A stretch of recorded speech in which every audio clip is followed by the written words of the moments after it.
Tired of navigating your PS5 in a language you don't fully understand? Let's get you set up to easily switch your PlayStation 5's language. No matter where you are, this works, so let's dive right into it.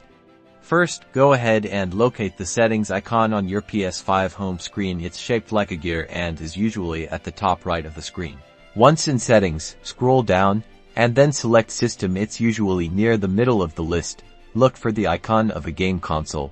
Now inside system, go to language. It should be the second option from the top of the list. In the language menu, select the first option, console language. This is where all the magic happens. Here, you will see a list of all of the available languages. Scroll through the list, select your language. Once you pick it, the PS5 will briefly update the system, the console will reload, and your interface language will now be updated to your preference. Congratulations!